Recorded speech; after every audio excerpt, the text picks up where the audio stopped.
Hi. Hi, we'll get started in just a minute.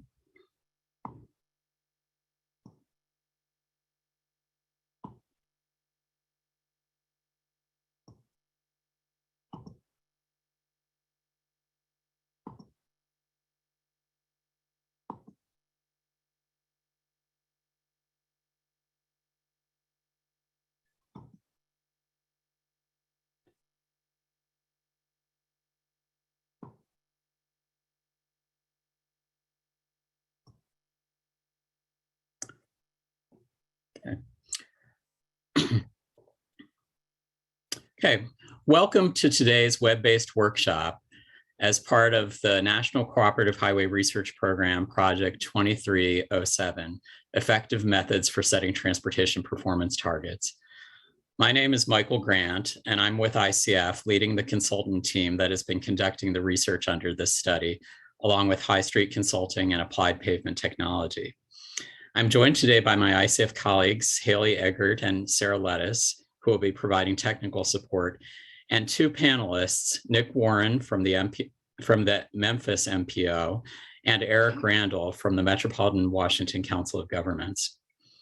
Today's workshop is the third in a series of 6 web-based workshops with the purpose to raise awareness of the results of the research effort on the Guidebook on Effective Methods for Setting Transportation Performance Targets.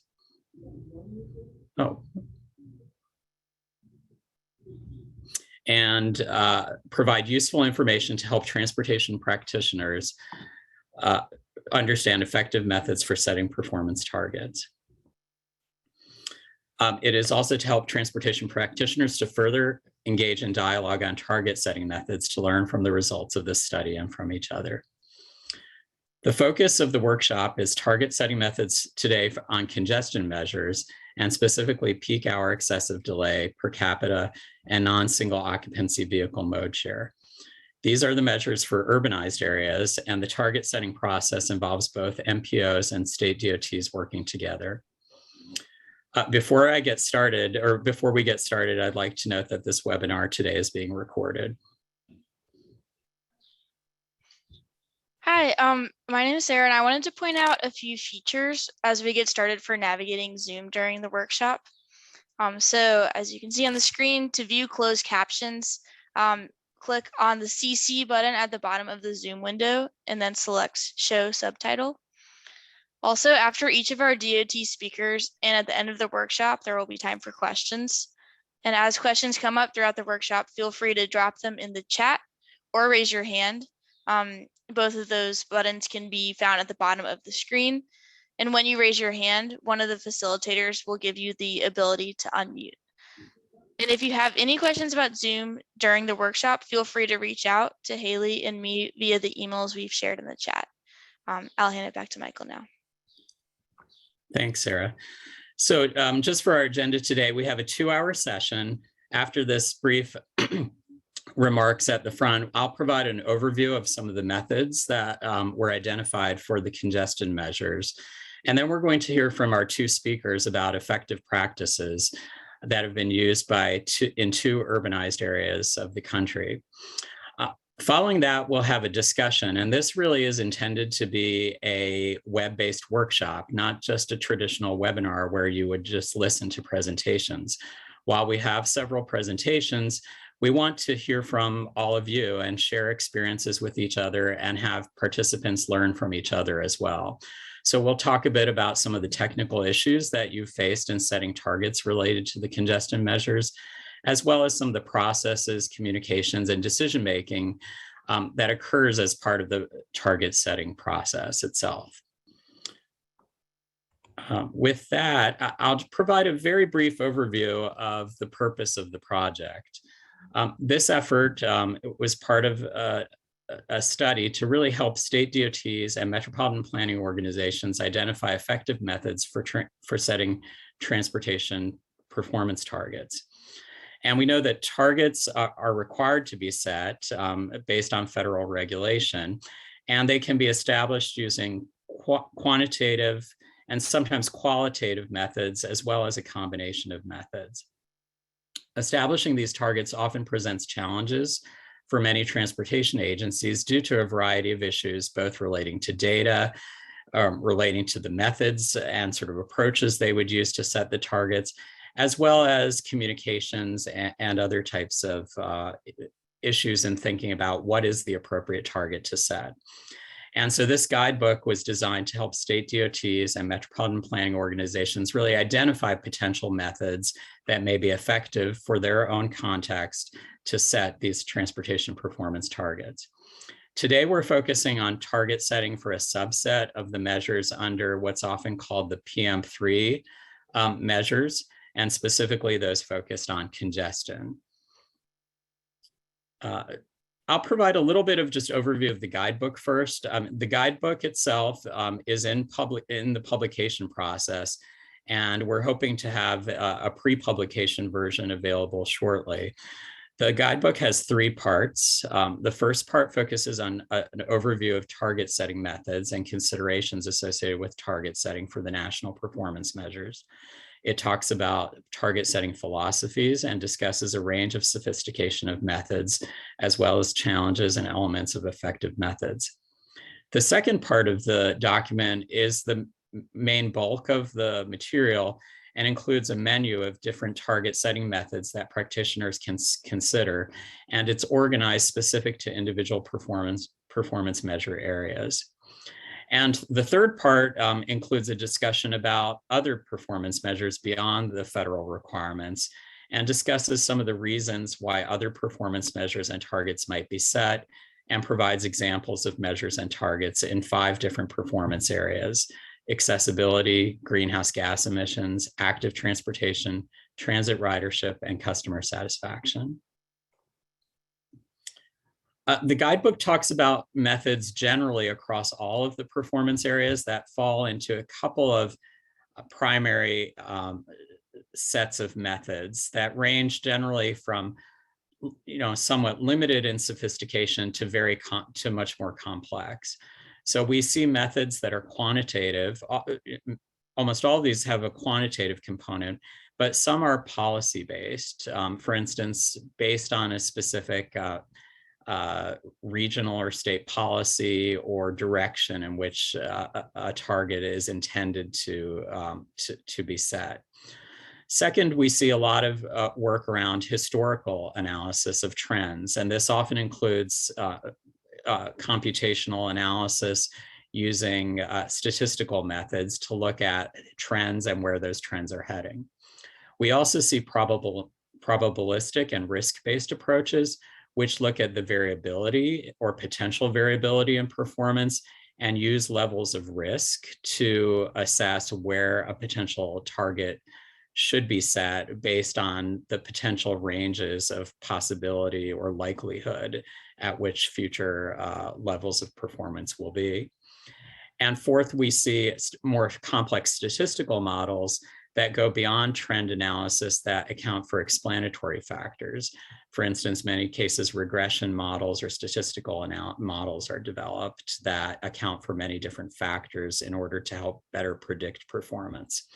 And then we see other tools and methods such as pavement management or asset management systems that are used, as well as travel forecasting models. When we look at the different issues around setting a performance target, in addition to the technical issues around the target setting approach, we see different schools of thought in terms of how targets should be set. And we see some that are really what we considered a realistic or predictive approach, where the intent is to select a target that's most likely to be the level of performance that occurs. We've also seen some that are more aspirational, and this doesn't mean that the performance is not realistic. It's just that it often shows a commitment to improving outcomes and is tended to potentially push a little bit beyond the existing expectations. And we also see more conservative approaches where the agency is attempting to help ensure that it will meet the target by setting a target itself that is a little bit less ambitious or based on historically attainable levels.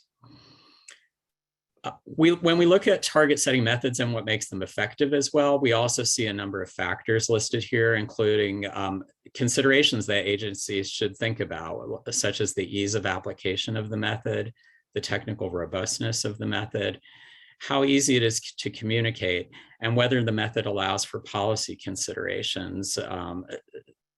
And all of these factors can be are important considerations, and in the guidebook, it talks about how it sort of rates the different methods across these different factors.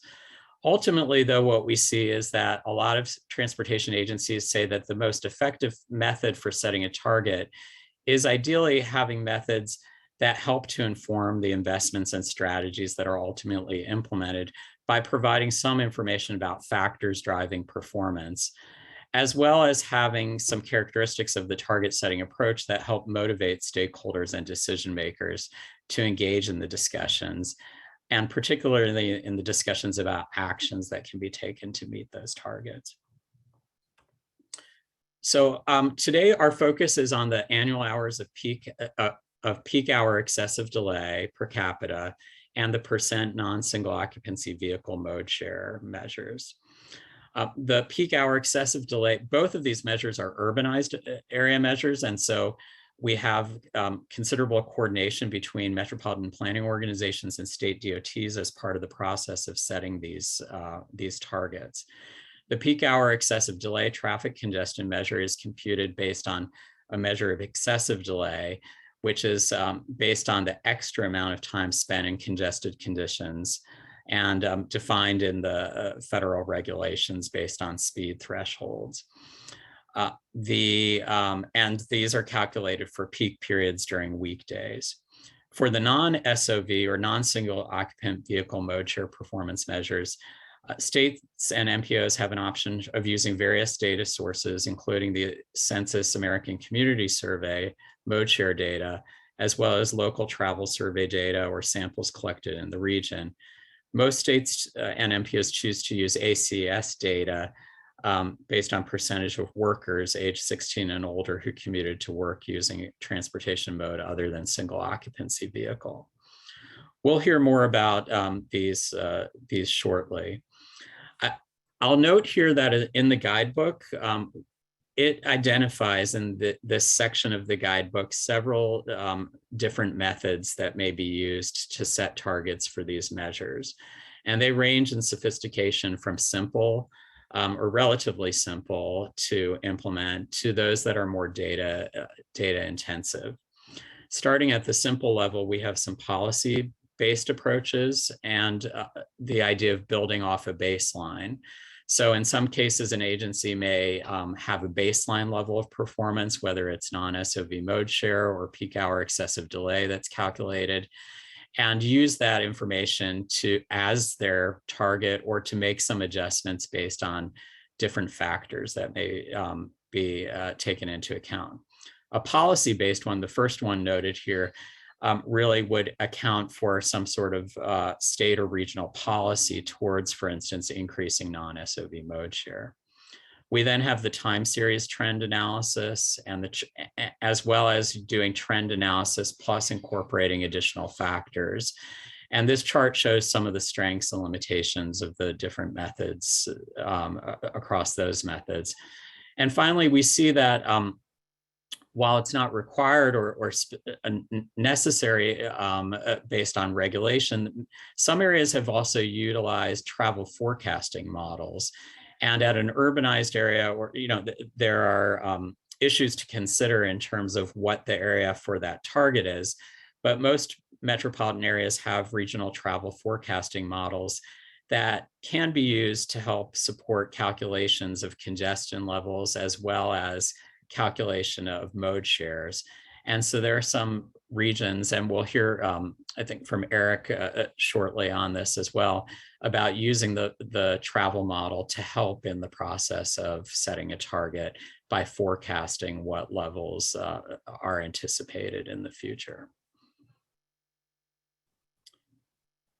So I'll provide here just a little bit more information on some examples of what we saw and what's included in the guidebook before we go on to some of our presenters.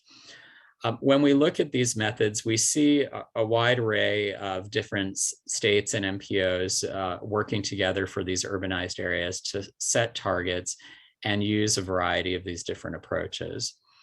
A policy-based approach, for example, would typically involve selecting a target that aligns with a long-range plan target, for instance, for non-SOV mode share, and then showing a pathway to reach that long-range target.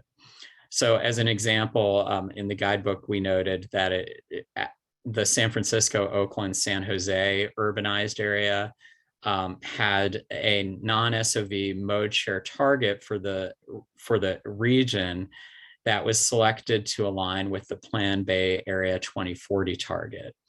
And so they set their urbanized area target initially to be consistent, showing percentage point target increases over time that would roughly align with their overall 10 percentage point mode shift target by 2040.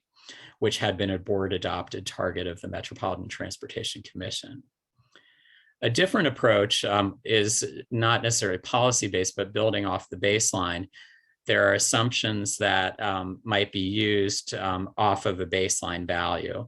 And so in the guidebook, we highlight, for instance, the St. Louis urbanized area initially for their peak hour excessive delay had a baseline figure and set some of their initial targets based off that baseline of 9.5 annual hours per capita and extended that forward, and can also account for some factors that might adjust that slightly over time. A time series trend analysis is a statistical method that involves using forecasting of the performance measures based on historical data. And it shows trends over time. One thing we'll talk a little bit about today, this is an example from the Seattle region. As part of the project study, Washington State DOT worked with us to test several different methods for some of these performance areas, and they did some time series analysis. One thing we'll touch on here is that you can see in this chart, they had time series data through 2020, and there was a significant drop in the peak hour excessive delay in 2020 due in large part to the COVID-19 pandemic. And so when you're doing a time series trend, it raises some questions, how to deal with outlier data, how to deal with changes in trends over time. And so this analysis involved some looking at forecasts with and without the 2020 data. And you can see some very different results for that target that came out of that trend analysis. Another way of looking at this is number 4, trend accounting for other factors as well. And in this case, this is an example from the Charlotte, North Carolina, and it's actually North Carolina, South Carolina, UZA urbanized area. And in this area, the Metropolitan Coordination Group and North Carolina DOT worked together. They had trend data on the peak hour excessive delay, calculated the trend using different kinds of forecasting approaches, exponential and linear trend lines, and then also accounted for some other factors like population growth, economic trends, and other issues that might affect performance in order to ultimately set a target. And fifth, as I noted earlier, travel forecasting models may be used. And there are, the travel models themselves often are utilized for long range forecasting. And so there are a number of considerations that go into how you look at that, as well as often those models calculate congestion or hours of delay. And there's a need to consider how that relates to peak hour excessive delay as well as for mode share, considering issues like telework and other aspects that are typically not part of the travel model. But the model may be used as a means to help forecast the direction at which trends are heading or expected to head, accounting for many different factors, including investments in the region. So with that, I think actually we will have a brief poll question that Sarah will bring up to ask you a little bit about what are some of the types of methods that you're using to set targets for congestion measures. And you can select one or more methods here. As we'll see, many states and regions often will utilize several methods and look at the results of those as part of their analysis.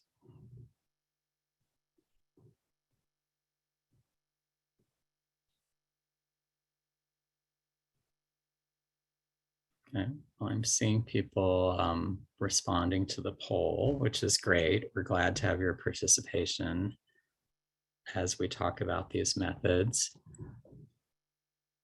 I guess, Sarah, maybe just give a few more seconds, and then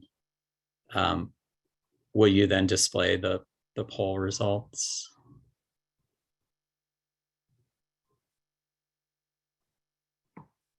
Okay, so it seems like we have a lot of different methods being used by at least the participants on the call today. Quite a few have built off the baseline with assumptions and used trend series as well as trend plus accounting for other factors. And many have also utilized their travel model and policy-based approaches, as well as some others approaches. So we'll hope to hear from some of you during the session today and learn about some of the other methods as well. Why don't we go on to the next poll question as well? So this one just builds on the first question and just asks if there are particular methods that you're interested in learning more about. And these, we hope to touch on today, but this might also be a good guide for where we spend a little bit of the discussion time at the end to talk about some of the different methods that are available and some of the ways they're being implemented.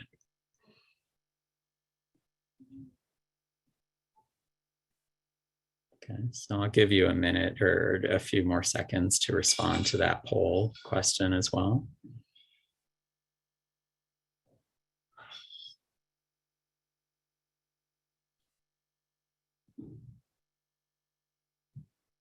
Okay, great. Why don't we show the poll results then? Okay, and here again, I see a wide variety of interests in different methods, so that's great. We'll have some good opportunity to discuss the different methods during our session today.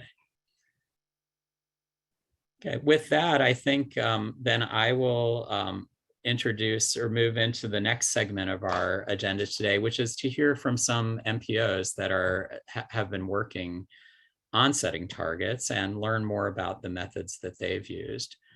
So first we're going to hear from Nick Warren at the Memphis MPO, who's going to talk about some of the analysis they've done, primarily using trends plus other factors.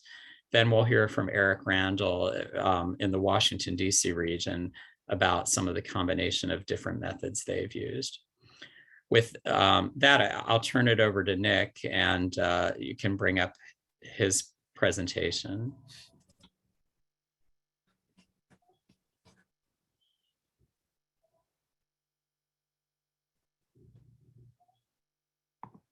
All righty, well, thank you, Michael. I appreciate it.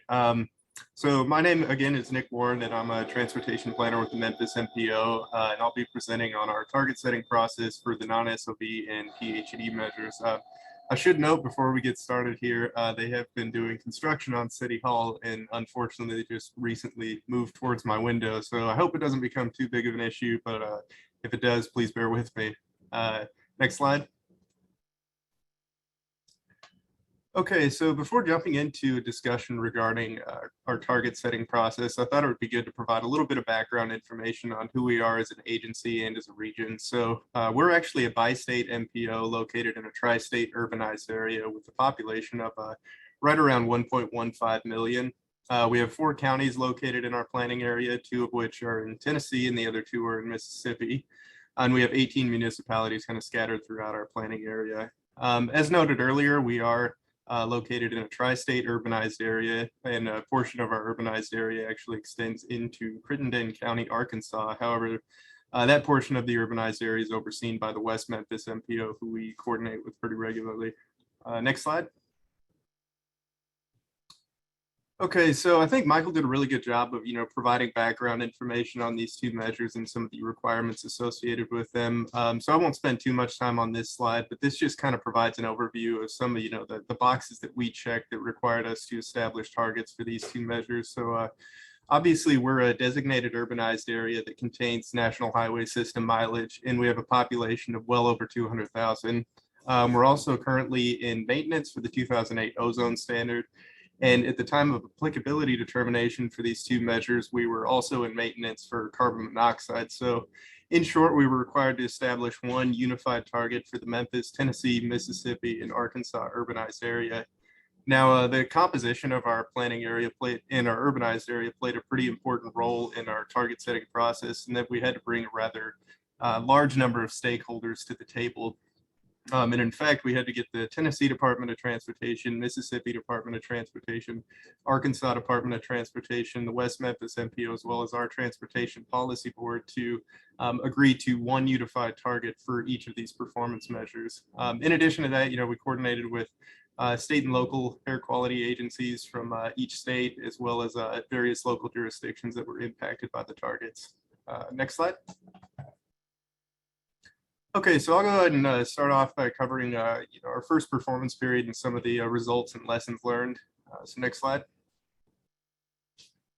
Okay, so all in all, from the first initial meeting that we held until the time the targets were adopted, it involved roughly a 6-month process. And over this time frame, we held 5 tri-state working group meetings with the stakeholders that I just mentioned on the previous slide, as well as 2 engineering and technical committee workshops.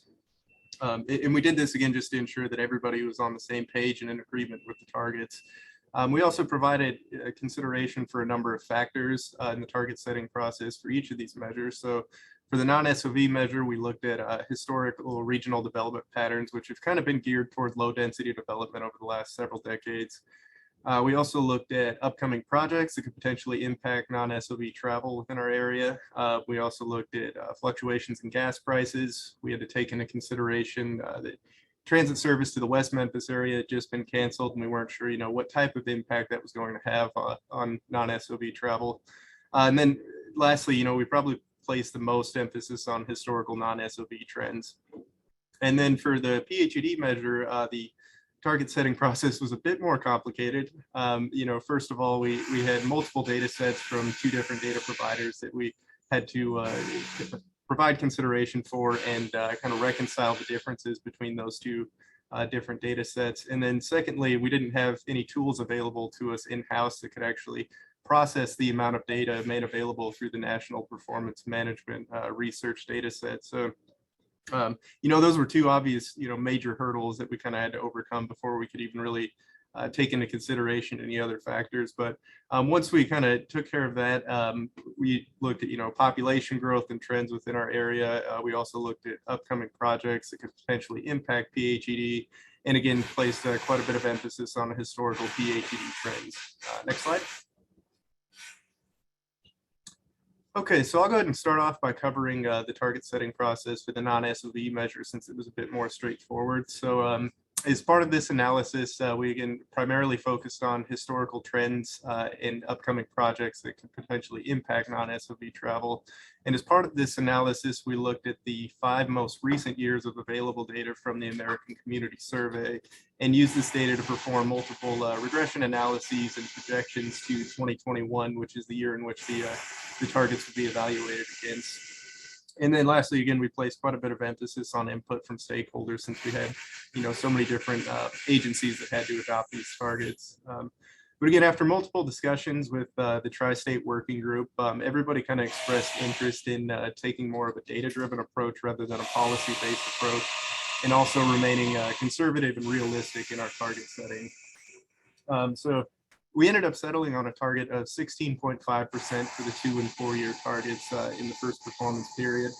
And I guess kind of the logic behind that is, you can see on the chart to the left there, non-SOV travel within our area was kind of on a continual decline. And although we had that slight uptick in 2016, the projection showed that it was expected to continue to decline through 2021. So With this in mind, we thought if we can at least achieve the lowest observed value, we would hopefully be on a path to kind of reversing that trend and increasing non-SOV travel within our area. Next slide. Okay, so as noted earlier, the target setting process for the PHED measure was a bit more complicated, but again, we try to primarily focus on historical trends and upcoming projects that could potentially impact PHED within our area. Again, we place quite a bit of emphasis on input from stakeholders for the reasons that I've previously mentioned. However, what made this target setting process particularly complicated for us are a couple issues that I mentioned earlier. Is that one, we didn't have any analysis tools available to us in-house that could process the amount of data made available through the NPM-RDS. And in fact, when we would go to extract this data from the NPM-RDS into Excel, Excel would often crash if we were trying to extract any more than, say, a week's worth of data. So, obviously we needed to be able to calculate the measure in order to set targets for it. So this eventually led to the Tennessee Department of Transportation working with the University of Tennessee to develop an analysis tool that actually enabled us to calculate this measure. And then secondly, we had 4 years of available data, but in those 4 years, there were 2 different data providers and 2 different data sets. So from 2014 through 2016, we had HERE data, and from 2016 through 2017, we had INRIX data.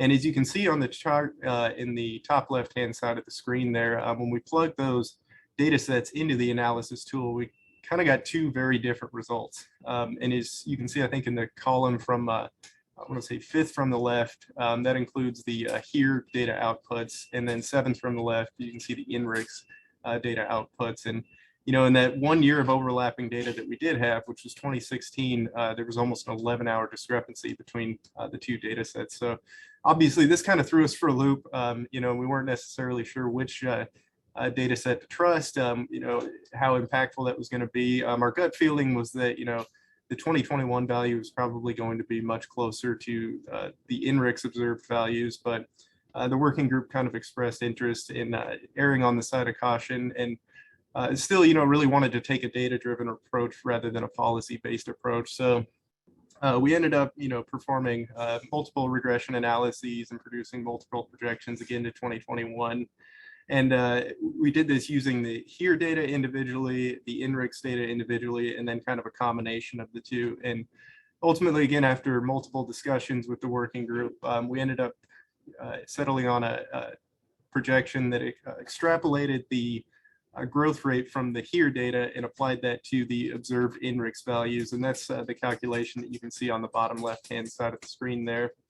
And then again, after further discussion, we ended up settling on a target of 18.81, or I think it was formally reported as 18.8 hours. Next slide. Okay, so fast forward a couple of years to the midpoint performance period. We reconvened with the Tri-State Working Group to kind of revisit the targets and see if they needed to be adjusted, which is permitted through the performance measure regulations. And again, after further discussion, we all kind of felt that we probably did need to revise the targets. I think it's important to note that the majority of this coordination was taking place, from the March through May 2020 timeframe. So I think as most folks on the call can probably relate to, we were relatively unsure what, immediate travel trends and long-term travel trends were going to look like. But nonetheless, the working group again expressed interest in taking a data-driven approach. So for the non-SOV measures, again, the 2 years of additional data kind of showed a continual decline in non-SOV travel within our area. And, to be on the safe side, we decided to drop our target to 14.5%, which gave us about a 1% buffer from the linear and exponential projections.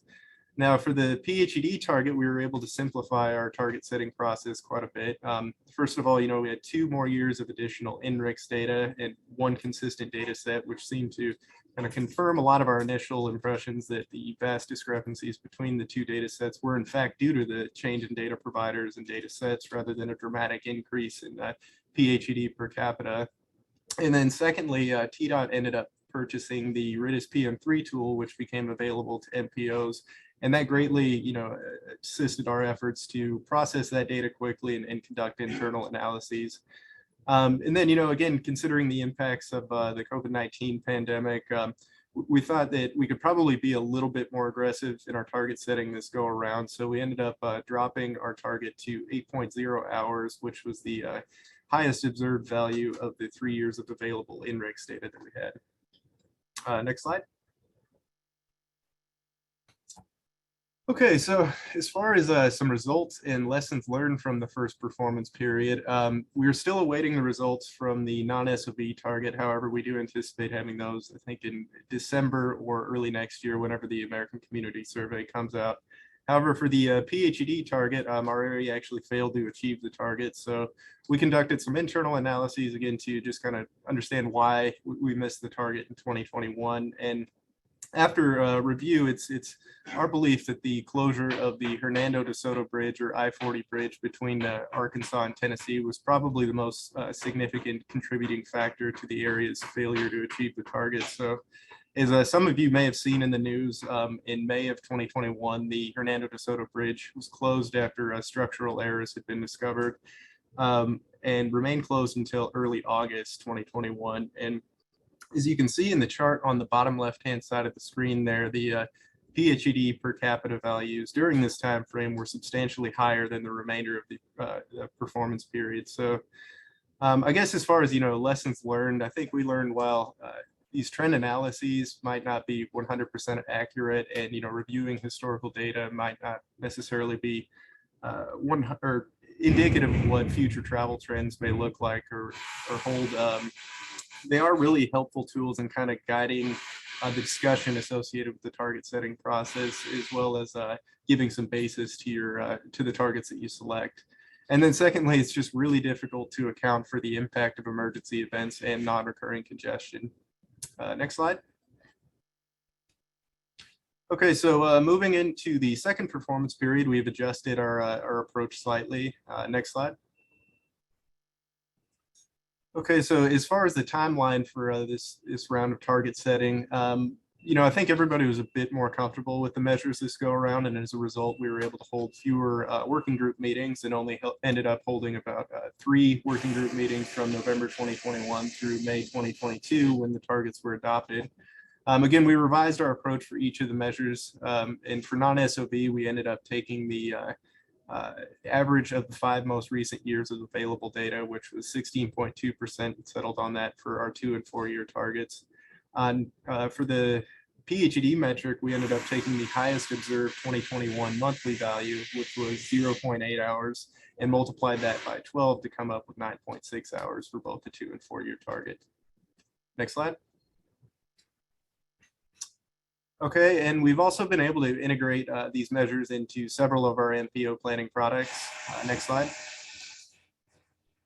Okay, so first and foremost, through the performance measure regulations, we're obviously required to establish a link between our investment priorities in our transportation improvement program and the adopted performance targets. And as part of our efforts to do so, we have been able to identify which TIP project prioritization criteria or project selection criteria are contributing to the achievement of the PM1, PM2, PM3, and transit performance measure categories. And any of the projects that we selected for funding that received half of the available points for that category are considered to be contributing to the achievement of the targets in that specific category.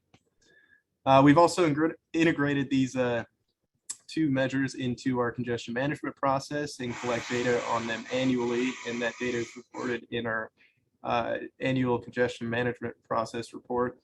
We've also incorporated PHED into our regionally accepted definition for congestion, and any segments of our CMP network that have a PHED per mile value that is 2 times greater than the regional average are considered congested.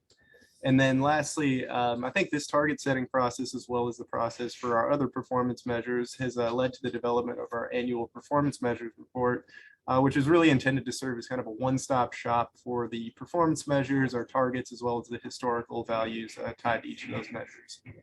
Next slide. Okay, so that is everything that I had to cover. I think we've set aside a little bit of time for a Q&A, but in case anyone has any questions after the meeting is concluded, I've left my contact information here on the slide. And feel free to reach out, and I would be happy to answer any of your questions to the best of my ability. Great. Thanks so much, Nick, for a great presentation. We do have a little bit of time now before we get into Eric's presentation to take a few questions. So I will ask folks, I do see a few questions look like they came in on the chat. If you would like to ask a question directly by phone, we also encourage you, you may click the little raise hand button in Zoom. And then if you raise your hand, we can unmute you and have you ask your question directly as well.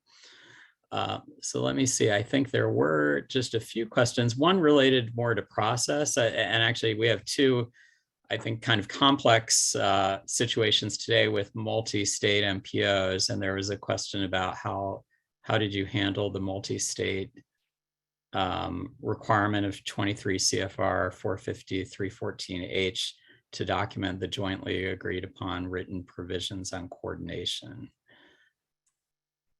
Yeah, so I think, this target setting process actually kind of initiated that process, and that we, started working on a memorandum of agreement with the various, states impacted and all the agencies that we needed to coordinate with, and ended up signing a joint MOA just to make sure that, we were meeting all of the requirements. Great. I see another question that looks very specific on data. It looks like from Keith Miller about the 2016-2020 5-year ACS and whether or issues accessing that, or noted that availability of that at the end of 2021. Yeah, so the 2020 ACS was a little bit late, and I think this, from what I understand, there were some issues associated with the pandemic that kind of delayed the release of that. So I think we ended up getting those numbers in March of this year, and it showed a slight uptick in non-SOV travel. I think quite a few folks were working from home, but we didn't feel that it was a significant enough of an increase to really impact our target setting just yet. Okay. Great. I also see a question from Sam Granato on did you have changes in the amount of network coverage in NPM RDS? That, as well as vendor changes and major incidents, could affect your year-to-year changes in PHED. Yeah, so that is actually something that we've also kind of discovered as we've been going through this process. I think, towards the midpoint performance period, we found that these changes in the network typically kind of retroactively change, your observed values in previous years. So that was something that we kind of had to take into account a little bit, but it hasn't, had a really significant impact on our target setting process yet. I don't think that the changes have been significant enough to warrant, I guess, any change there. Okay, great. If there are other questions, please feel free to, again, raise your hand or put it in the chat. I'm not seeing, oh, I think another one is coming in. I was going to ask just a simple question. I think based on some of the things we looked at from different MPOs or what we were hearing from urbanized areas, my expectation was that the 2020 data with the pandemic actually improved performance relating to excessive delay and increased non-SOV mode share. Yours data seemed to show the opposite direction. Did you explore, or I think you explored the Big Bridge project. I mean, I'm curious if that's somewhat of an outlier from other regions, or did you do any further analysis of why your performance was not moving in the desired direction? Yeah, I think on our end, 2020, our PHED per capita value dropped quite a bit, but moving into 2021, as traffic kind of started to approach our regular levels, and then obviously we had that major, bridge closure that I think kind of was probably the most significant contributor to our failure to achieve the target in 2021. Now, it had been any other year, I think we probably would have achieved the target. But unfortunately, just with that bridge closure, it had such a significant impact on congestion that yeah, it's just something we missed this go around. Okay, great. I see one more question, and this could be for you or it could be for the whole group or others as well to think about, but asked a little bit about the differences between the HERE and INRIX networks, and whether one was more extensive than the other, and like how that played into the differences, or if you know the answer to that.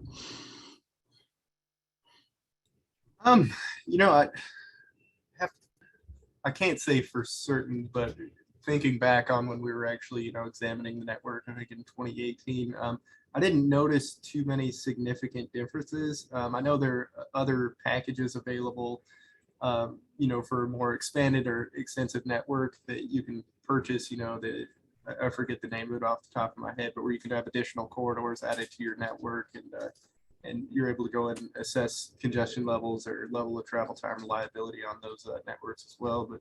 But as far as, again, a lot of these targets are just tied in the national highway system, so that doesn't really impact that too significantly. Okay. Well, and if anyone else, who's participating in this workshop, has thoughts, we're happy to hear also your, perspectives on how the data itself, if you've seen big shifts in your peak hour excessive delay with the change in data. I think now that we've got more years of the current vendor in place, it should be able to have a more consistent time series than during the first performance period. Okay, well, I think what we'll do is maybe then move on, and we can take more questions and we'll have more dialogue later. But thank you so much, Nick, for the really insightful presentation about what you did. So with that, we'll turn to Eric Randall from the Washington, D.C. region and give us some highlights of the work that you did. Hi, good afternoon, everyone. Can you hear me, Michael? Yes, yes. All right. Just want to make sure those technical issues are well in hand and the presentation is up. So Eric Randall, transportation engineer for the Transportation Planning Board. So properly speaking, it's our elected and appointed officials on the board that are our MPO. And I work as a staff member at the Council of Governments for Metropolitan Washington. So MWCOG, TPB staff, I answer to both. I'm here to talk about the CMAQ traffic congestion measures. And hopefully my presentation is a bit different from Nick's. So hopefully it'll give a different slant to things we're doing here in the National Capital Region. Next slide, please. So quick overview of Transportation Planning Board, National Capital Region, and then I'll talk more detail about coordination, how we interacted with the state DOTs, primarily in regard to these two measures, and then what we observed for the 2018-2021 performance period and the targets that were actually adopted yesterday for 2022 to 2025 by our board.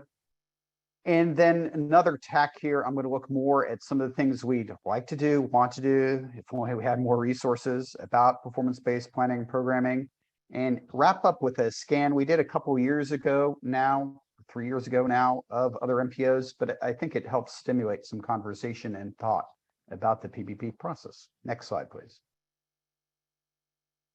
So National Capital Region, Greater Washington, D.C. Metropolitan Region. Again, the actual officials are the planning board. I am staff. I'm paid by Metropolitan Washington Council of Governments, but I often just say I'm TPB staff. 44 members, including, just like Memphis, we have 3 state DOTs to deal with, Virginia, Maryland, and the District of Columbia, and they all interact a bit differently. And if you're interested, our headquarters building is right by the dot next to 44 members there by Union Station in DC. Next slide, please. Just more details about the region. 5.7 million people. We're coming up on 6 million for our long-range plan, which also was approved yesterday. So big day yesterday, getting us ready for that. We have our WMATA Metro Rail system, MARC and VRE commuter rail, and bus rapid transit, and so forth throughout the region. Great emphasis here on land use planning. So you can see all the little blue dots of our activity centers and then how we connect those with transit and so forth, typical MPO stuff. Next slide, please. So PBB coordination. This is the process that we developed over the past really 6 years now, almost working with the state TOTs as the rulemakings came out one by one throughout the 2016, 2018, or really longer period. So what we did in 2017, 2018, then again this past year, basically, was identify and convene working groups with designated points of contact. So we have a standing working group with state DOT people, our state technical working group. We'd meet with them. They would tell us or update us on any changes in who their performance planners were, because I think everybody's experiencing a lot of staff turnover right now. So then we'd have, after our regular state folks, then we'd have a meeting with sort of the PBPP, TPM folks, and then work with them to talk about, meet with individual subject matter experts. So the bridge folks, the pavement folks, the CMAQ folks. And of course, we meet with the transit agencies as well, because there's the whole transit safety and transit asset management portions of this process as well. We have these regular coordination sessions to get up to date. What is everybody else doing? What are they doing? Or what are their approaches? Do they have new data? Are they following a different methodology for target setting and so forth? As we have those discussions, we take into account, well, if they have new data, is that going to affect our results? If they're doing a new methodology for how they're forecasting performance 4 years down the road, is that going to have an impact on us? We do a little bit of quality assurance, sensitivity analysis, just to see, if it's going to be a significant change to us. We compile information as available and circulate drafts for comment. Here's what we're seeing. This is what we're thinking of setting targets. Does everybody agree? Does this make sense to you? And so forth. Then we have a regular monthly meeting of all the regional staff, the general planners. We talk with them about what we're doing. Do you guys have questions? So that then we can take the information to our board, brief the board, who besides highway safety hasn't been so involved in these targets to date, but I think that's most people's experience. But we do get them to adopt formal resolutions like we did yesterday, and that's how we get the targets approved. And then we write the CMAQ MPO performance plans for these measures and otherwise provide information to the DOTs for the period performance reports, 2 of which are coming up in September, just a couple months away. Next slide, please. So we had sort of a generic methodology for forecasting for PM2 and the PM3, so the bridge and pavement and the highway systems performance measures, the latter of which, of course, include the CMAQ traffic congestion measures. A lot of these are already covered by Michael, and then in more detail, Nick, for the Memphis area. So I'm not going to really go into them, extrapolate, aspirational, use the model. What we've generally used at the TPB is we used an average of extrapolation of past trends, averaged with the near-term output of our travel demand model. We spend a lot of time, effort, staff resources on our travel demand model, updating it, latest data. It should capture population growth, employment changes the highway and transit system, and so forth. This is one way we take an indicator, usually AM period VMT, and use that as sort of a general indicator on what we think is going to happen to traffic congestion in the region normally. We've always thought that this is more about the process than necessarily, nailing the target 100% on. As we know from the past couple of years, something could come out of left field and really affect actual performance. We've always wanted a fairly simple, understandable, method on how we're forecasting our targets, because then we can explain it to the board. Going into some sort of black box multivariable analysis, can be really technically interesting, but it's hard to describe to the board, hard to sometimes defend if people have criticisms. In this case, between our current data and our travel demand model, which again gets so much attention, we think we have something that's fairly defendable. Next slide, please. So again, the 2 traffic congestion area targets set for the Washington, D.C. urban area, the PHED and the non-SOV measure. We took the lead in 2018. We did so again this year. We have to have the identical targets adopted by the 3 states, as well as our adjoining MPOs, FAMPO, that's Fredericksburg, Virginia, and then Baltimore BRTB. And then we have to do the 2 CMAQ performance plan reports, the final for the past 4 years, baseline for the upcoming 4 years, and get those to the state DOTs by September. It's going to be my work activity in July and August. Next slide, please.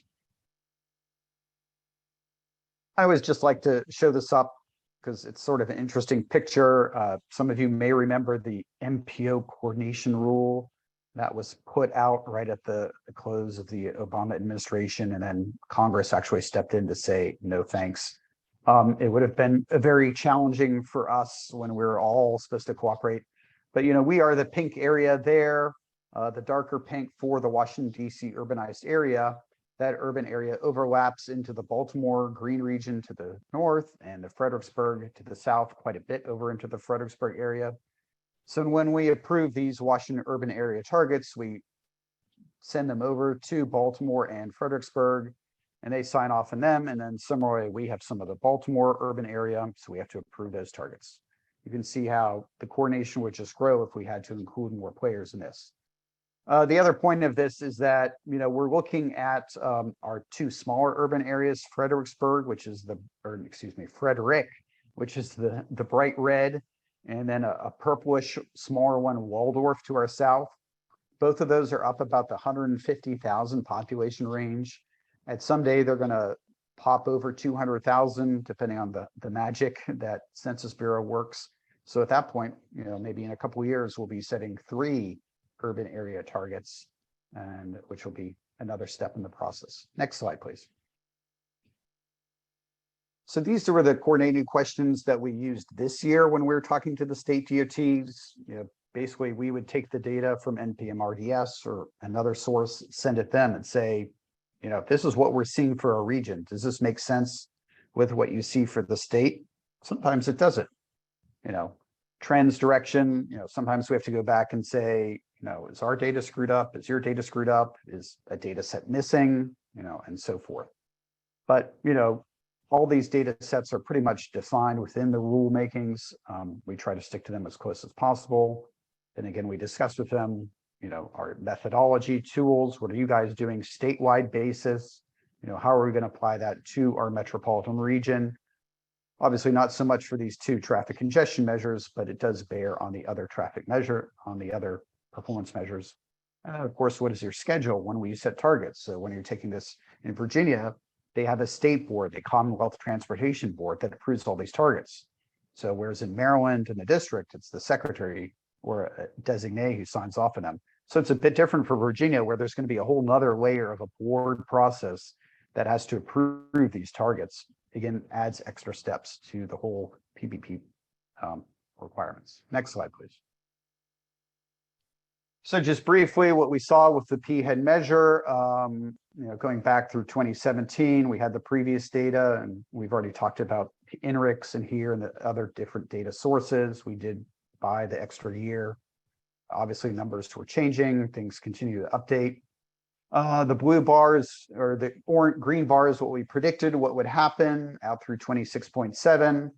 Obviously, the pandemic had a large impact on our region, particularly, you know, since we are the federal workforce, and a lot of the federal agencies are still not back in the office, depending which agency they worked for.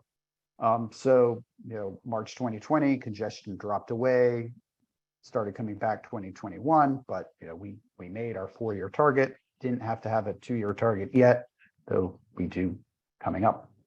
Next slide, please. So when we developed our target methodology, again, our focus is on something simple, understandable. You know, back in 2018, we used the same method for 2022, average of the observed trend line extrapolated into the future, and the near-term predictions of the travel demand model. Ideally, to observe trends captured with the recent performance, and then the model captures the bigger world, what's happening. But we decided to exclude the pandemic years 2021. We did not go down to a month basis. We just stayed with years. I think there's such tremendous uncertainty, particularly in our region, with telework and everything, what's going to happen. So we just decided to go with that. Next slide, please. Excuse me for a second. So what we did, we just went back. Here's our green predictions. What would have happened in 2021 if we hadn't had a pandemic, and then extrapolate into the future. And it turns out the predictions of our model and the trend lines somewhat cancel each other out. So we're looking at just a very, very slight increase every year expected in peak hours of excessive delay, and our two measures there. Next slide, please. Excuse me, just a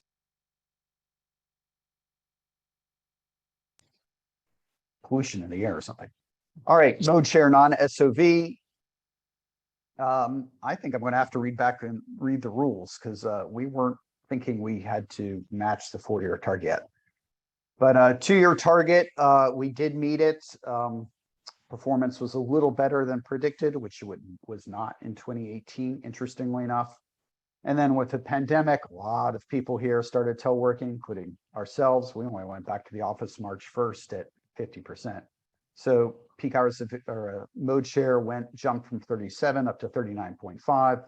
It'll be really interesting to see what happens in 2021, even though we're obviously should be significant pandemic results, pandemic impacts, and then it will drop back presumably to some new steady state. What that's going to be, we spent an awful lot of electrons talking about. Your guess is as good as mine. So next slide, please. We pretty much just used the observed trend line. Didn't even want to apply our model, because again, our model didn't even assume, significant changes in telework that we're observing, which again really affects mode share choice. We've also had some issues with our transit system. Hopefully it'll be there for us when we all get back to work. So excluded the 2020 pandemic year. Again, next slide, please. And extrapolated as if it had not happened. Again, expecting that mode share non-SOV to gradually increase over time. We're building a few more highways, but not too many. A lot of our growth is going to be focused around our transit stations, rail stations. So we're hoping that mode share for non-SOV goes up. Realistically, with the presumably longer lasting trends in telework policy, I'd expect numbers to actually be more like 38.5 to 39, but we really don't know what's going to happen with that.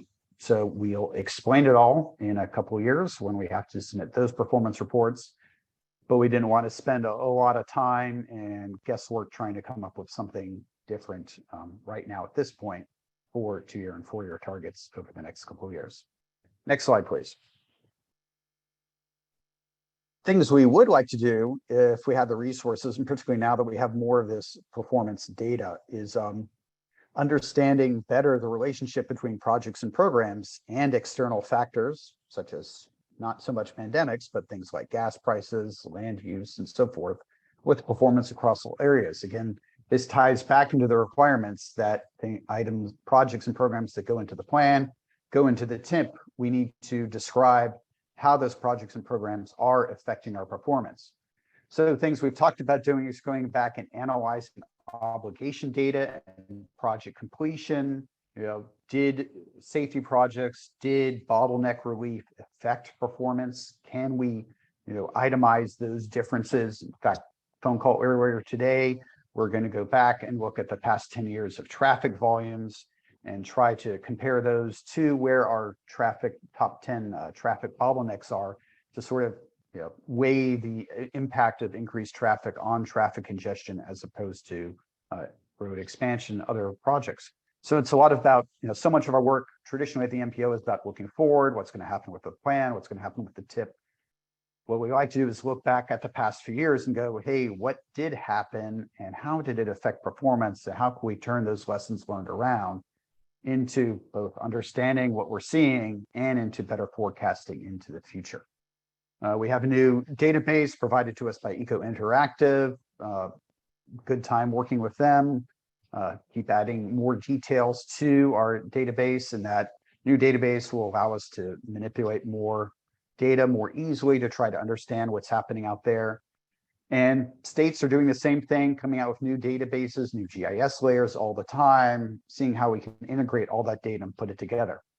It's a good thing we're getting a little more planning money for MPOs, because this is all work we'd like to do, upcoming in the next few years. Next slide, please. So this is rewinding a couple of years, just creates food for thought. We did a presentation back in November 2019 to our board, because they were like, hey, you had us approve all this PBP stuff, but how do we compare to the other MPOs? What we found out is that we were actually an exception, because we set our own targets for all performance areas. Not quite sure why that is. Maybe it's just the way we're divided up between 3 states, with the district in the middle. We actually embrace a state, which is unique, plus significant proportions of Maryland and Virginia.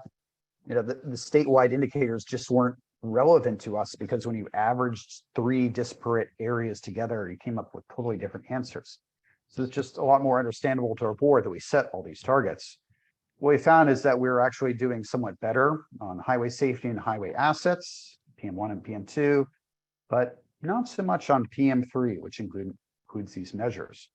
So someday, now that people are publishing reports, data, wrapping up the first performance period, we'll probably go back and find out, try to understand why did other major MPOs set those targets, and why did they have better targets for those that did, more rigorous targets, and what can we learn from them? Next slide, please. So, we're 9th largest according to this. It was 2010 MPO population we chose. So we looked at the other top 10 MPOs, Los Angeles, San Francisco, then up and down the East Coast, Chicago, Dallas, Houston, Atlanta, plus our 2 neighbors, Baltimore and Richmond, for their proximity to a region, even though they're somewhat different in size. Next slide, please. So this is where we ended up with PHED. So we're the yellow highlight in there. Los Angeles SCAG was far and away, over 50 hours of peak hours of excessive delay. Everybody else was a bit closer to the average, which was like 23.5 or so. We were above that. Houston, Galveston was the lowest, highlighted in green there. It's all about roadway congestion. The Texas Transportation Institute rankings were usually number 3, number 2, somewhere in the region. But Los Angeles, it's always the worst. Interestingly enough, New York is not that different from us. So that's something for us to think about. Next slide, please. And then non-SOV travel, the 3 in the greater New York region, New York, New Jersey, and Philadelphia, Delaware Valley there, all almost identical across the top. San Francisco, and then we were down below. So even though we have a pretty good transit system, it doesn't compare to like the New York and Philadelphia areas, New York MTA, SEPTA, and so forth. But we're, above average. And then you can see North Central Texas COG, Dallas-Fort Worth area has the lowest. So, not surprising, what we know based on public transportation, bicycle pedestrian network, but all thinking about, someone says that's why they're all identical. Well, maybe that was an error in our data collection process. So I guess we'll have to go back. So next slide, please. I think that concludes my presentation, though. Yes, that does conclude my presentation. So Michael, or I can read through these questions in the chat. Great. Well, thanks, Eric, for your presentation. That was terrific. We we'll look to see if there are some questions for Eric. I saw some of the questions in the chat seemed a little bit more specific to some data issues. I don't know. Does anyone have questions more specific to Eric on the analysis they conducted, or some of the reasons they utilized the methods they did? Let's see, I don't see any, or I'm going to look if there are some other questions in the chat that are relevant to you specifically. Again, I apologize to the gentleman from New Jersey and Philadelphia and New York region. It's been 2.5 years. I added those slides, but I would really have to go back and refresh my memory, but you're probably right. There's duplication there in some of the targets that you see for the different MPOs. Mhm. Can you speak to a little bit? You mentioned, I was just curious, you mentioned using we looked at different methods that were used, and you had kind of an interesting approach to, in general, it sounds like not in all cases, but kind of average the results from two different methods. You used a trend approach, and you used the travel model to look at, I believe, the peak hour excessive delay. Did you find a lot of differences between the two approaches? I think you sort of referenced that they sort of washed out each other. Did one show one direction and one show another direction? I'm just curious. Well, so again, if you go back, that was sort of our general methodology for both PM2 and PM3. So in this specific case, for the PHED measure, the trend line of the observed performance in PHED extrapolated in the future, and the near-term predictions of our travel demand model, did sort of cancel each other out. If you had an example where the trend line was going in opposite direction, then they would in fact reinforce each other. So again, we toss back any number of methods. This was something that, if we're taking what happened recently in the past and actual performance extending to the future, it's easy to understand. People can accept that travel demand model, though, we know changes are happening with population, employment, highway changes, and so forth. We have to have something that talks about that. Using all the work for our travel demand model, somewhat reinforces the value of our travel demand model. It's a crude application of the travel demand model, which again is looking, 20 years in the future with the interim conformity years and so forth. But we have enough those near-term conformity years, and we fit that whatever direction it's pointing basically onto the trend line. And we're happy with that. People seem it's understandable, simple to explain. It's trying to capture something of what's actually happening out there as well as recent performance. And it's been well received generally by the board as well as the other folks we talk with. Again, it's simple, understandable. And again, the focus isn't so much on, nailing that target, but, understanding what's happening, why we're going in the direction we are, and so forth. Okay, great. I do see a question actually came in from Alan Ward. Are you able to calculate a margin of error for your travel demand model, or how did that play into use for target setting? We have not done that sort of further analysis. We actually, there was a retrospective a couple of years ago. We went back and looked at travel demand model predictions from like 1990 to the present. Again, we emphasize the model is not reality. It's sort of the center plot of the hurricane. And when we went back 20 years, the plot of the hurricane, if you will, was pretty much dead on. It's just different things happen in different areas for our region. So we're pretty comfortable in what the model tells us, recognizing, of course, that it is only a model. But things like sensitivity analysis or a margin of error, we haven't necessarily gone into that level of detail. Again, I think from a technical perspective, interesting, challenging. Particularly VDOT does some very interesting work on travel time reliability, but it's not work that is easy to explain.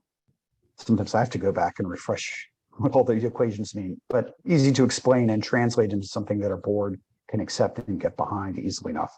And again, this also has to, potentially be commented upon by the public, whatever we take materials to the board. Mm-hmm. Okay, well, if there are other questions for Eric, we're happy to take them. Again, you can certainly feel free to raise your hand if you want to directly ask a question through the phone, or you can add to the chat. I will just note, as part of this study, when we looked at all of these different methods, we see some strengths and advantages to different ones. And, the trend line has some nice elements of simplicity, but it also creates some challenges when you have things like the COVID impacts, where the trends move out of a standard kind of common trend, and there's uncertainty whether, what will happen. The model has a lot more factors accounted for, as you mentioned, land use, transit, highway investments. So it provides a lot more factors to account for in developing your forecast. But one question we had seen, it typically we had been thinking about these models used for long range forecasting. And so a question I was going to ask is how you did it for the near term 2 and 4 year targets, but you referenced the near term conformity analyses. So you were already running the model for some near term years. Is that correct? So, or you did this modeling for this purpose itself, for the target setting? Not for this purpose itself, but we're right on the cusp of where we're, are we going to meet ozone or not? So we're doing like 2019, 2021, 2023, 2025, and then 2030, 2035 conformity years. So the modelers have to build the network each, and so we just use sort of the near term predictions, usually plot the 22, 25, 2030, and sort of trend line off those to what's happening in the region over the near term years. So there is a bit more assumptions being built into just taking what's happening with the model. We have to come up with some aggregate indicator approach from the model that we apply to the trend line, but that is we go about it. Okay, great. Well, I'm not seeing any more specific questions, so maybe thank you, Eric. We'll move into our kind of final segment for this workshop, which really is to hear, think about and hear from others as well about the methods you're using. And if you also have ideas and observations to share. So we have some discussion questions we'll put out. I think first, before we get into that, we do want to talk a little bit about, challenges, issues that people have seen. We'll have some questions first about some of the technical issues, and I've seen some questions about data already coming up. Then we'll have some other questions that relate more to process issues and how these targets, kind of from a process point of view, are being developed, and how they're really being used in the planning process.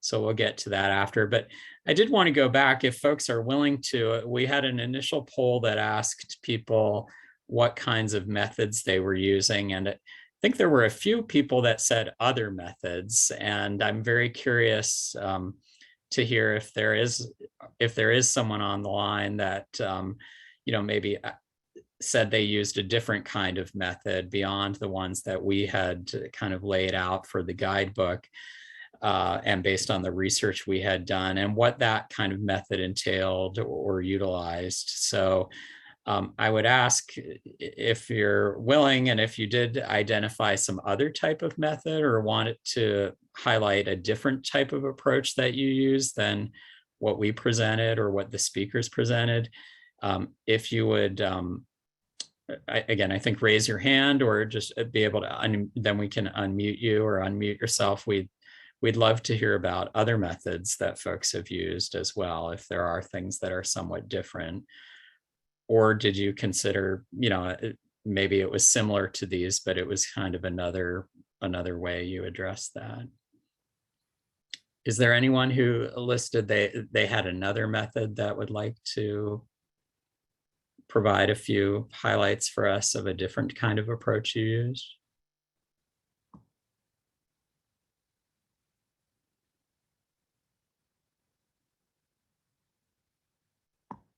And again, if you want to, you can, to raise your hand, there's a little symbol at the bottom that says raise hand that looks like a hand, and you can raise your hand and then we can unmute you.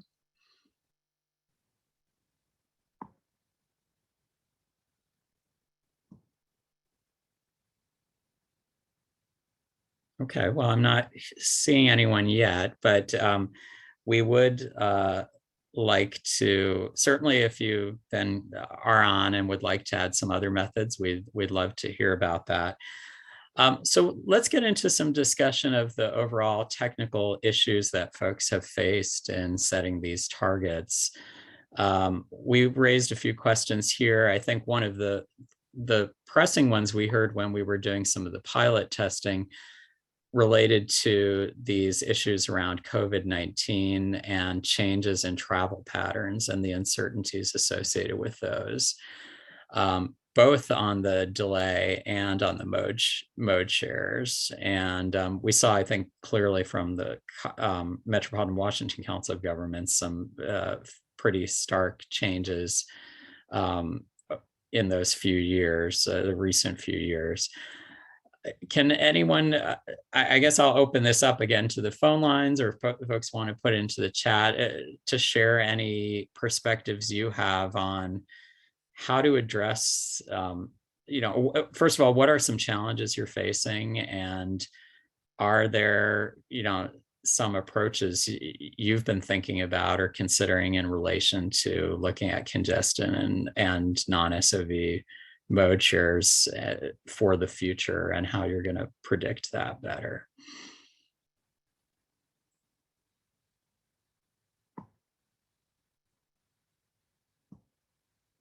I guess maybe I'll start with our two panelists if you want to, if Nick or Eric, I think you've both touched on this a little bit, but maybe I'll start with you all to ask what you saw as the most maybe challenging part of setting these targets, and any areas you see yourself or wanting to invest some more time in doing some additional analysis, or any changes to methods you might be considering. Do either of you have thoughts on that? Sure, Eric. So I would say that the coordinating with the state DOTs in particular took a bit of effort. When you get to particular subject matters experts, some of them really don't really know what an NPO is or want to know why we want to talk with them. Perhaps not these measures, which are, we have two MPO panelists today because these specific measures are urban area focused, which I think means in almost all cases MPOs take a lead role. But like bridge and pavement folks, sometimes they really don't know what an MPO is or does. When we'll reach out to them and go, hey, we have to set bridge and pavement targets for our region. Why are these bridges in our area up against the Pennsylvania border? There must be some mistake in the database. And they're like, oh, well, we don't think so. So, that, and then, just working your way through to the right people, because there's constant staff turnover. And, we don't have a touch base with the bridge people every single year. So that, I think, is the biggest part. And then just, we've gone with a very simple methodology. We had lots of conversations about whether it should be more complex. Should we hire consultants to come and help us do that sort of thing? We've chosen not to do that. So, whether we'll revisit that in the future, again, just understanding the rulemaking, making sense of what we had to do, getting the letters of agreement signed, which is how we met the written process. Now trying to match those to the plan and the tip are just, superficially simple, but the devil is in the details. It's been a big challenge. Okay, great. I mean, it sounds like a lot of the challenges have been maybe even not just on the technical methods, but on the process issues of working, or just from what I'm hearing, working with different partners, states, and trying to just understand all the rule requirements as well. Nick, did you have other thoughts too on that? No, mostly similar to what Eric had to say. I think when we were kind of initially getting into this, it was kind of hard to figure out what the expectations were going to be, what exactly we needed to do to satisfy the requirements. And then secondly, coordination was a really big, part of it for us too, just kind of the uniqueness of our urbanized area. There's just a lot of back and forth, a lot of coordination. And, I think for a lot of our local engineers and planners, there was kind of some uneasiness with, using this data set that there wasn't a ton of research on beforehand, to make these, funding decisions or investment decisions moving forward. So that created a little bit of consternation, I think, for some of our local jurisdictions. And then, yeah, again, I guess going into the COVID-19 stuff, that was something that we were just really unsure, what type of impact that was going to have, especially during the midpoint performance period. But, based on our early analysis for 2021, that's just kind of what we're reviewing right now. It looks like traffic levels are kind of starting to approach 2019 levels again. So. Okay, so yeah, I am curious from others if you're seeing also similar, that essentially there was a blip and now it's approaching the same patterns as they were in the past. There is a sense that telework and some of the mode shifts might, continue to have a bit of a shift, but that may vary across different urban areas as well. So I'm curious, let me see, there's maybe a new message here. I do wonder, I mean, I see that some folks have been fairly active in the chat. I don't necessarily want to call an individual people, but I am curious from some of the areas. I saw some comments from New York, New Jersey, other areas. Like, have you also been sort of having challenges addressing or thinking about changes in travel patterns and future forecasts of or setting targets with this kind of uncertainty around changes in travel patterns? I would expect it might be more similar to the Washington area. But is anyone on the line kind of able to, from another MPO, want to add or speak a little bit to what you've been doing recently on those issues?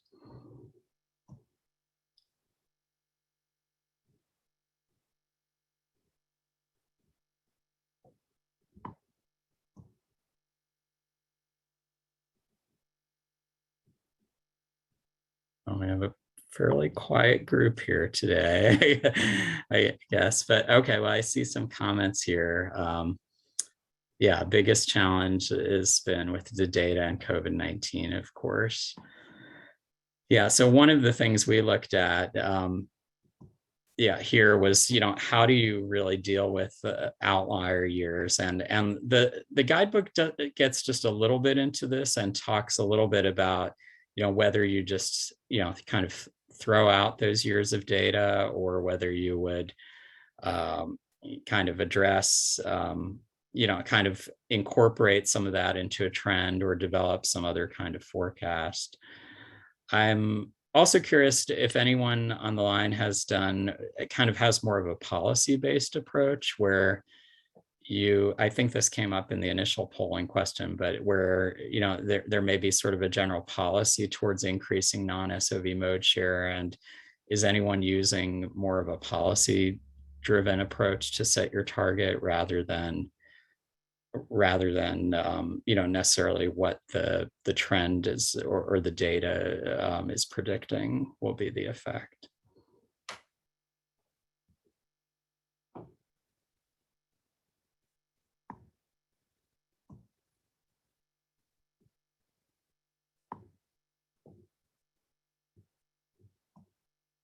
Okay, well, I'm not hearing anyone specific, so we've got it kind of. So I see here some comments in the chat. We've taken more of a data-informed, policy-driven approach to setting targets, particularly for the New York City UZA. I don't know what kind of, if you're on the computer or phone line, Keith, would you want to speak a little bit more to how you've approached? You said both data-informed and policy-driven. So I'm curious, does that account for adjustments from the data-focused approach to account for desired policy goals or not?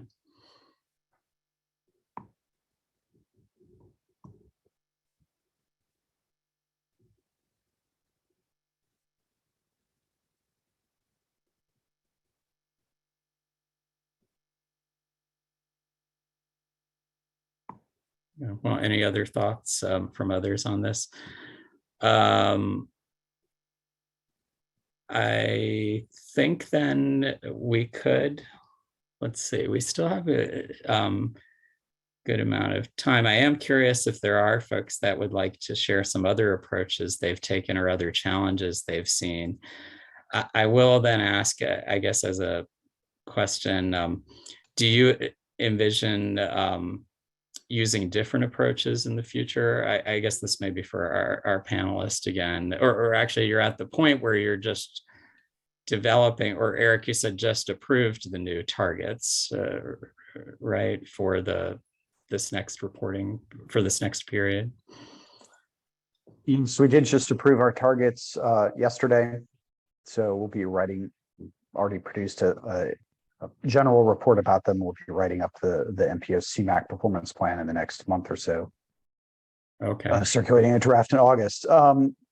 Again, I don't think we considered any changes with, the impacts of the pandemic on observed travel, such tremendous uncertainty out there. We'll write something about that to the federal highway folks. I mean, I think a few months ago, there's even discussion, are the federal agencies going to put out some guidance on how we should approach these, given the impacts of the pandemic? And I think what we finally heard at the end of the calendar year was, no, just go ahead with what you're doing. I mean, we're only 4 years into this. This is a long-term process. It's going to take a little longer.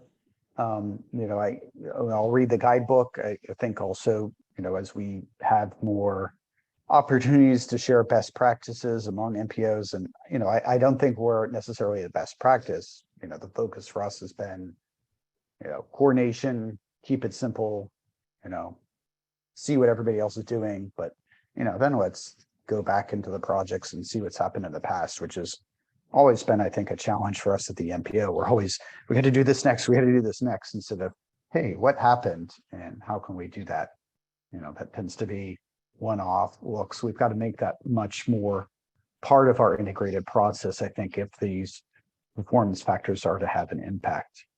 I mean, again, a lot of these things, it's going to take, years to sort of bend the curve, if you will. I mean, you had another workshop about the CMAQ emissions reductions. I mean, 2018, when we approved those targets, that CMAQ funding had already been approved for the next 5 years in Virginia, where it was going to be spent. They aren't even taking the rulemaking into account until finally this year. Some way congestion tow work, getting tow work policies enacted, addressing congestion bottlenecks, those are like 10-year efforts in the highway system. So trying to match performance to, a methodology, setting a target, is a very complex endeavor. And, I'm not sure how we're going to approach that, but we have to. Okay, great. I see David Heller actually had his hand up, so I don't know if you can unmute, or Sarah, can you unmute David? Okay. Oh, yes, go ahead, David. All right. Yeah. Well, I was just going to react to the policy question, and I wouldn't say we kind of indirectly. I mean, actually, we're just in the process of having we've set sort of preliminary targets for both of these congestion measures. We looked at well, certainly projects that will likely, I guess, specifically for the peak hour excessive delay, projects that will likely have an impact on delay, i.e., like road diets and traffic signal synchronization projects. There's a lot of those going on in our region now, or in our urbanized area, I should say, to be more specific.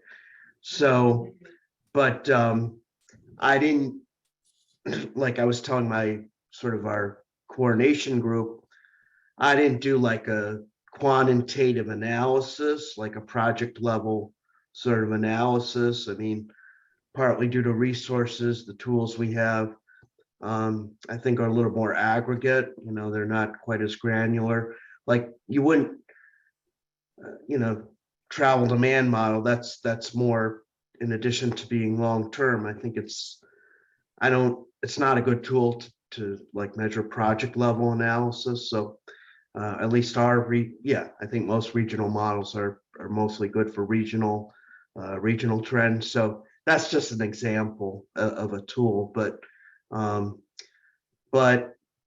you know, I just raised that because you know, that's kind of I think our method was based on data. It was, you know, was data oriented, but we, you know, I think I kind of tried to look at what the data was telling us, look that into relation to policies in our plan and our programs that we have, you know, CMAQ programs and stuff and whatnot.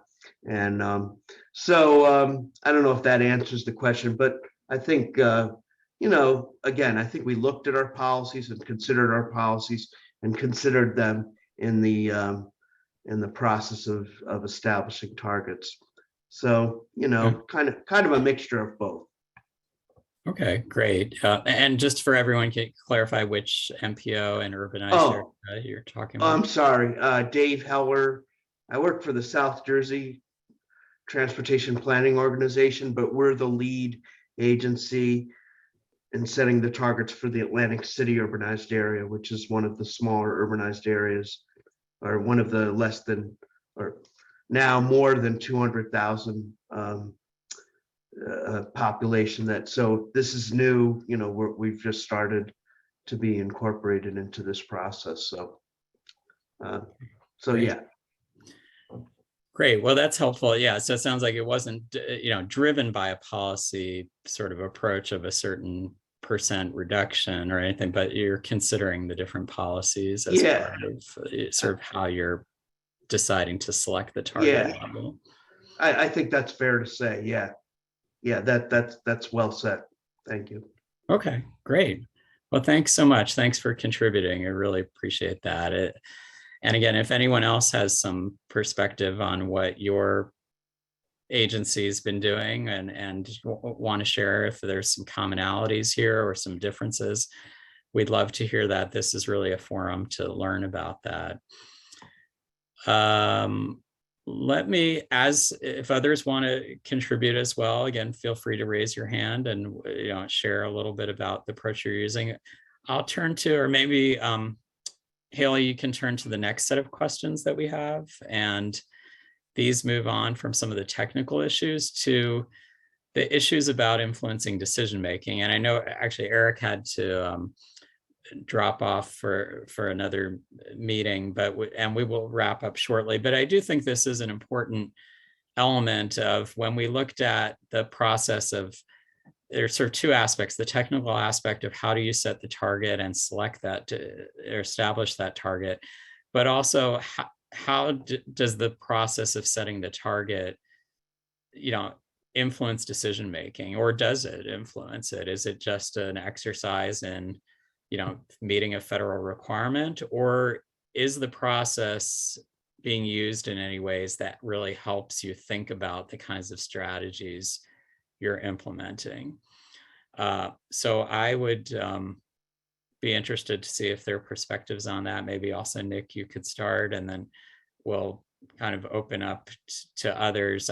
I also do think about, just from my own perspective, you know, the MPOs have a congestion management process. There's these CMAQ performance plans, and you noted a few sort of how this is touched on in different plans. Do you have some perspectives on how to make the process of setting targets useful for really decision making? You know, again, a lot of our target setting was mainly data driven. As far as, you know, incorporating these targets into, you know, our various MPO planning products, it's a bit harder to integrate the targets specifically, and we've integrated, you know, the measures and metrics into these planning products to the extent that we can. And then also, you know, based off of feedback that we get from stakeholders. For example, for our TIP project prioritization criteria, we provide more weight to safety projects or projects that have safety improvements or safety components. So that would kind of be a way that we've prioritized the safety targets. We also have recently, again, as I noted earlier, incorporated PHED into our regionally accepted definition for congestion. And as part of our last tip, we developed a map that identified which corridors throughout the region are considered congested based off of that regionally accepted definition for congestion, and provided more preference to points to projects that were located on those corridors. So yeah, I would say we've had a bit of an easier time integrating the measures themselves into the various products, but as far as prioritizing based off the targets, that's been a bit more difficult. Okay, that makes sense. I'm curious if others on the line have similar experience or not. As you think about that, or if anyone wants to respond to that, I see Keith Miller in the chat also noted that in the northern New Jersey, New York area, you considered policies of increasing non-SOV and decreasing delay in your targets. So for the urbanized area, for New York City area, the 2-year targets basically held performance constant and slightly improved in the 4-year. So, and I guess that 4-year, that improvement is probably focused on a desire or a policy direction to want to improve performance, sounds like. Any thoughts on, okay, yes, I see, Keith, you say, and happy to have you join by phone if you'd like, but have any of the regions also here, this came up in some of the other areas, particularly with safety, but I'm curious with these congestion and other measures, how do you communicate with stakeholders and the public about setting targets if you've had to have targets that show worse performance in the future? And is that something agencies here are facing? And do you find that to be a communication challenge to say we're setting a target that's worse? Or I'm curious how many agencies actually, if many of you have had to have set targets that show worsening performance.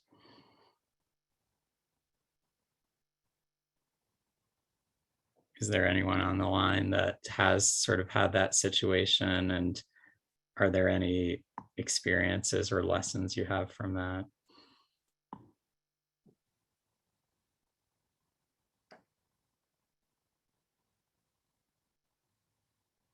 I guess I'll go back to Nick since you're our panelist. I did see yours did show some worsening performance. Yeah. Was that create any consternation? It did. So it created quite a bit of debate throughout, both the initial round of target setting into the midpoint performance period. So, they're obviously saying that it's going to get worse isn't necessarily popular. And we just kind of had to really emphasize that we were trying to take a data-driven approach. And although, we don't necessarily want non-SOV travel to decrease, that's the direction that it's headed in, and we would like to reverse that trend. So the logic behind the targets that we selected was at least, okay, it's expected to say be 14% by 2021, and we are going to say, okay, we want to reverse that trend and set a target of 14.5%. Now I know that's below what we currently have, but hopefully in doing so we'll at least kind of be slowing that down, and we'll be on a path to reversing that trend. And also, I think I saw the national average was right around, I think, 25% or something like that in the most recent American Community Survey. And ideally, if we were to set these policy-based targets, I think we'd want it to be quite a bit closer to that, 20% or 25%. But in reality, is that going to happen over the next 4 years? I doubt it. I mean, that's kind of hard to say. So that would be unlikely. And, just based on the guidance that we received from FHWA as well, and they kind of discourage against setting aspirational targets. So that's kind of the approach that we took. And we just kind of had to keep reiterating that we're trying to take a data-driven approach rather than a policy-based approach. Yeah, Great, thank you. And I do see Keith Miller, you raised your hand, so Yeah, I happy was to able have you to- contribute. able to unmute myself. Thanks.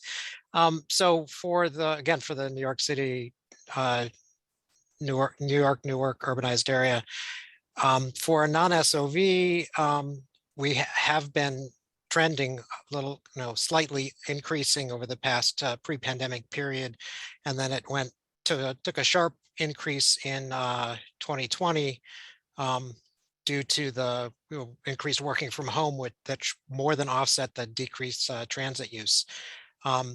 We did initially think that we would need to set targets that had a worsening condition for non-SOV, but then we realized that 2020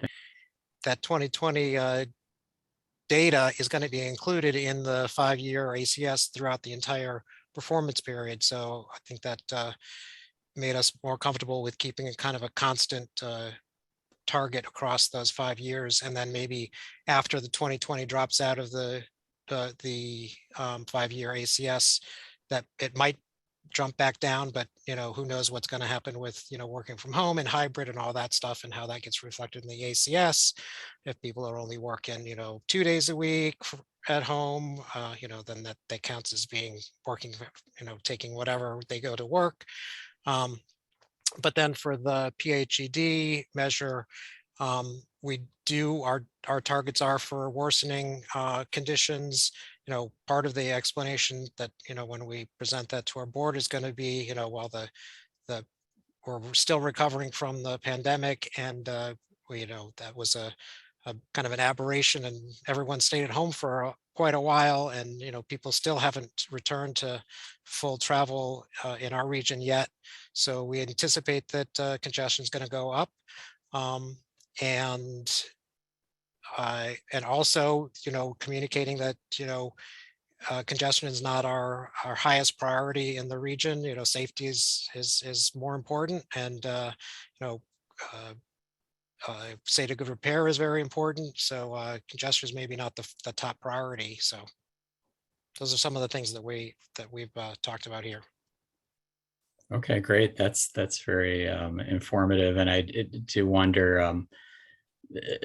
You made a good point that maybe congestion isn't the top priority among all the different issues that are being faced. I'm curious though. Do you see the process as helping in terms of then identifying or supporting strategies, or does this target setting process help in adjusting decisions that are made about investments? And you're in a unique situation because the target is actually covering multiple MPO areas, so the answer may be different with right. Yeah, it's NJGPA.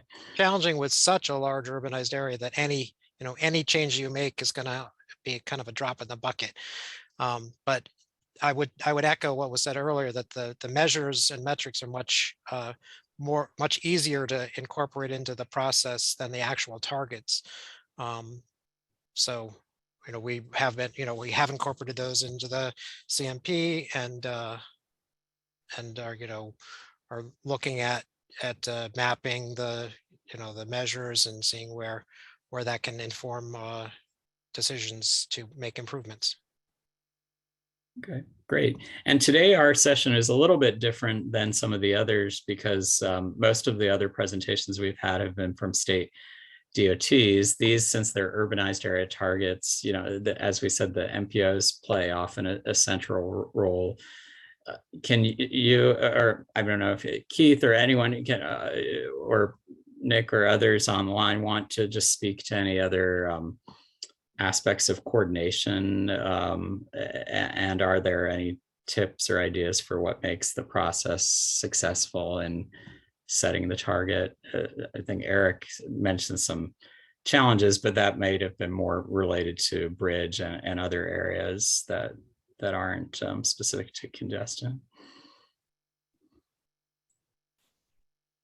Yeah, I would say I think it has strengthened the coordination between the stakeholders a bit, but a lot of this coordination was already taking place originally through our interagency consultation committee, but I do think, in this regard, it's brought some new issues to the table, I guess, and it's improved coordination a bit. And we, meet a little bit more regularly than we have in the past.